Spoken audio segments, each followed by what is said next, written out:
नमस्कार दोस्तों, रियल बात न्यूज में आपका स्वागत है। मैं हूं अमरेंद्र सिंह। मैं इस समय हूं उत्तर प्रदेश के अमेठी लोकसभा क्षेत्र में। जैसा कि आपको पता है, चुनावी महाकुंभ की शुरुआत हो चुकी है, बिगुल बज चुका है और आज हमारे साथ इसी चुनावी भारतीय राजनीति पे बात करने के लिए उत्तर प्रदेश से भारतीय जनता पार्टी युवा मोर्चा के प्रदेश उपाध्यक्ष डॉक्टर रोहित मिश्रा जी हमारे साथ है। हमारे चैनल में इनका हार्दिक स्वागत है। और सर, छोटा सा परिचय हमारे चैनल के माध्यम से आपके मुखार बिंदु से। मैं डॉक्टर रोहित मिश्रा, पूर्व में छात्र संघ अध्यक्ष इलाहाबाद विश्वविद्यालय से, अखिल भारतीय विद्यार्थी परिषद में राष्ट्रीय मंत्री रहा, अभी भारतीय जनता युवा मोर्चा में प्रदेश का उपाध्यक्ष है। सर, मेरा पहला सवाल यह है कि आज आप अमेठी में हैं और अमेठी में आज आप किस लिए हैं, थोड़े में बताइएगा। अमेठी जिले का मैं प्रवासी हूँ। हमारे सांगठनिक 98 जिलों में अमेठी लोकसभा का प्रभारी मुझे बनाया गया। उसी के निमित्त यहाँ के मंडल से लेकर और जिले के सारे लोगों से मिलना जुलना है। साथ ही साथ पार्टी के जो विचार हैं हमारे, उसको लोगों तक ले जाना है। विकास का जो बड़ा सा इंजन हम लोगों ने चलाया है, उसके बारे में लोगों को बताना है। मेरा सर पहला सवाल आपसे ये है कि डबल इंजन की सरकार है और कहीं ना कहीं इस अमेठी लोकसभा में जहां हम लोग बैठे हैं, जहां पे हम लोग बात कर रहे हैं, वार्तालाप कर रहे हैं, इसमें अमेठी मतलब भारत की राजनीति में अमेठी लोकसभा का हमेशा से बहुत बड़ा योगदान रहा है। और कहीं ना कहीं पिछली बार यहीं से हमारे यहाँ की सांसद महोदय दीदी स्मृति ईरानी 55,000 वोटों से जीत कर गई हैं और कहीं ना कहीं भारत सरकार में कैबिनेट मंत्री हैं। तो इस बार तीसरी बार भाजपा के सिंबल पे वो यहाँ से चुनाव लड़ रही हैं। तो आप लोग को क्या लगता है, इस बार नैया पार होगी या विपक्ष की एंट्री होगी? विपक्ष की एंट्री पूरे जब भारत में नहीं है तो अमेठी कहाँ से होगा। अभी पिछली बार आपने खुद कहा कि 55,000 से दीदी स्मृति ईरानी चुनाव जीती थी। इस बार हमारा ये मानना है कि 3 लाख से ज्यादा वोटों से वो जीत रही हैं। और साथ ही साथ विकास का जो क्रम उन्होंने यहाँ पे शुरुआत की है, वो सड़कों का जाल देख लीजिए, लोगों के घर तक हल जल नल योजना देख लीजिए, या आपके सुख दुख में खड़े रहने वाले सांसद के रूप में देख लीजिए। दीदी स्मृति ईरानी ने हर मापदंड पे अपने आप को खरा साबित किया है। इसलिए हम लोगों को ये विश्वास है कि जनता उनके साथ भरपूर समर्थन के साथ आएगी। लेकिन सर, एक बात यही आपसे हमें और पूछनी है कि इस बार यहाँ का जो विपक्ष है, जो अमेठी का विपक्ष है, अमेठी लोकसभा में जो विपक्ष की भूमिका निभा रहे हैं, जो गठबंधन के साथी हैं, उनका कहना है कि कहीं ना कहीं इस बार दीदी स्मृति ईरानी की स्थिति यहाँ अच्छी नहीं है। इसके बारे में क्या कहेंगे? अब विपक्ष की स्थिति तो मैं आपसे कह रहा हूँ कि पूरे भारत में कहीं ठीक नहीं है, तो अमेठी कहाँ से वो लेके आएंगे। अमेठी कुछ अलग नहीं गढ़ने चल रहा है। अमेठी में भी वही स्थितियां हैं जो आज तक अपना प्रत्याशी न दे पाया हो, वो चुनाव लड़ने की बात कर रहे हैं। तो कहीं ना कहीं सर, क्या आपको लगता है कि अमेठी में विपक्ष का अभी तक प्रत्याशी नहीं आया है, तो कहीं ना कहीं क्या आप लोगों को भी लगता है कि राहुल गांधी जी को यहाँ भाजपा से लड़ने में डर लग रहा है, इसलिए भाग के केरल जा रहे हैं? स्वाभाविक चीज है, उसमें कोई ये मेरे मुंह की बात नहीं है। ये आप स्वयं जानना है, आज बैठा हर युवा जान रहा है कि अगर किसी को लड़ना है चुनाव, तो इसके पहले चुनाव में दीदी स्मृति ईरानी भी आई थी। उन्होंने भी ये तय कर लिया था, लेकिन छोड़ के भागी नहीं थी। यहाँ से भाग जाना, वायनाड से लड़ना या कहीं अपने लिए सुरक्षित जगह ढूंढना, ये हरदम इनका काम रहा है। और जब तक अमेठी का शोषण ये कर सकते थे, करे। इसके बाद किसी एक गुदड़ी के लाल को अमेठी ने अपने सर आंखों पे बैठा है, वो दीदी स्मृति ईरानी के रूप में आज भी मौजूद।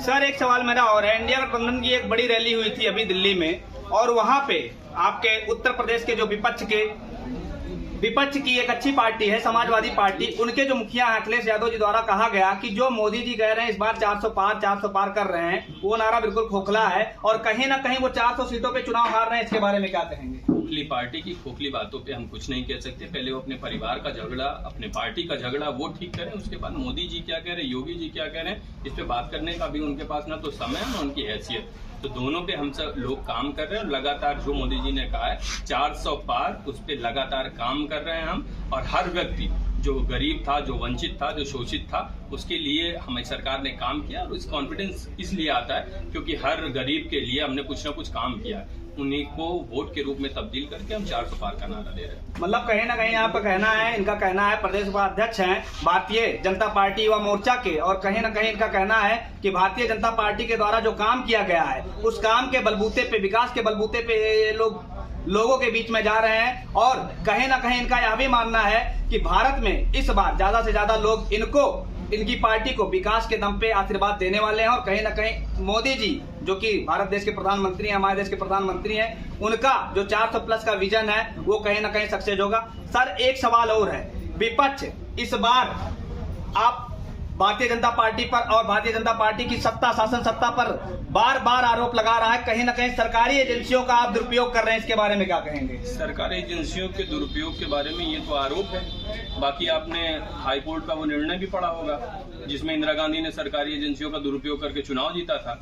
तो हमारे ऊपर तो केवल आरोप है, उनके ऊपर तो प्रमाणित चीजें हैं। तो जो प्रमाणित चीजें हैं पहले उस पर ध्यान दिया जाए। आरोप प्रत्यारोप का दौर तो भारतीय राजनीति के लिए बड़ा सुखद है, वो चलता रहता है। मतलब आप आपातकाल की बात कर रहे हैं? नहीं, मैं आपातकाल की बात नहीं कर रहा हूँ, आपातकाल के पहले की बात कर रहा हूँ जिसमें उनका खुद का नॉमिनेशन खत्म कर दिया गया था सरकारी एजेंसियों के दुरुपयोग को लेकर।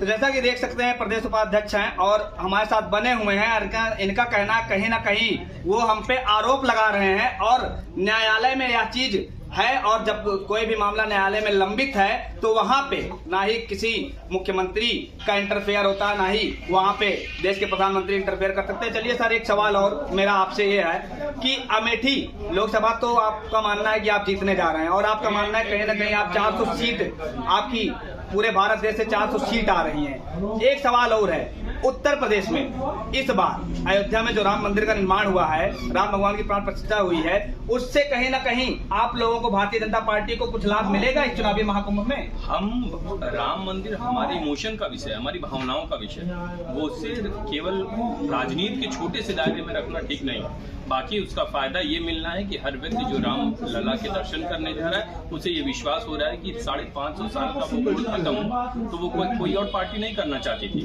पहले भगवान राम से सबको बड़ा परहेज था, बड़ा दूर रहते थे, लेकिन आज कोई जनेऊ दिखाता दिख रहा है, कोई भगवा पहने दिख रहा है, तो उसका फायदा नुकसान हमें नहीं पता। लेकिन हमें ये पता है कि हम राम राज्य की कल्पना के साथ लगातार भारतीय राजनीति में कुछ अच्छा करना चाहते हैं। तो भगवान राम तो हमेशा श्रेष्ठ रहे हैं, तो उनको राजनीति के एक छोटे से दायरे में लाना ये कभी भी भारतीय जनता पार्टी की ना तो इच्छा रही और ना उसने उस पर काम किया। लेकिन ये तय है कि उस मंदिर के दर्शन करने वाले लोग ये जरूर कह रहे हैं कि मोदी जी, योगी जी की सरकार ने ही ये धरातल पे काम किया है जिससे हम भगवान राम के दर्शन कर पा रहे हैं। मेरा एक अंतिम प्रश्न आपसे यह है कि कहीं ना कहीं भारत की राजनीति जब से देश आजाद हुआ है तब से लेके आज तक कहीं ना कहीं भारत की राजनीति राम भगवान के इर्द गिर्द घूमती रही है। तो कहीं ना कहीं मंदिर निर्माण के बाद अब आने वाले टाइम में जो चुनाव लड़े जाएंगे उसमें कहीं ना कहीं राम भगवान की राजनैतिक एंट्री होगी या नहीं होगी? भगवान राम की राजनीतिक एंट्री तो बड़ा छोटा सा विषय है और बहुत ओछी बात लगती है।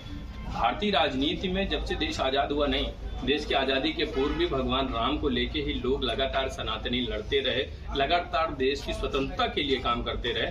और उन्होंने ये कहा कि भारत माँ है, ये और कहीं नहीं है। पूरे विश्व में चले जाइएगा, ढेर सारे देश है, कोई माँ नहीं है। तो माँ को देना और माँ की चिंता करना, ये भारतीय राजनीति में अगर कोई सिखा रहा है तो वो भगवान राम सिखा रहे हैं। तो उनको हम राजनीति में लाना या भगवान राम की एंट्री कहना ये बहुत छोटी और रोजी बात है। मैं इस पर जरा सा भी सहमत नहीं।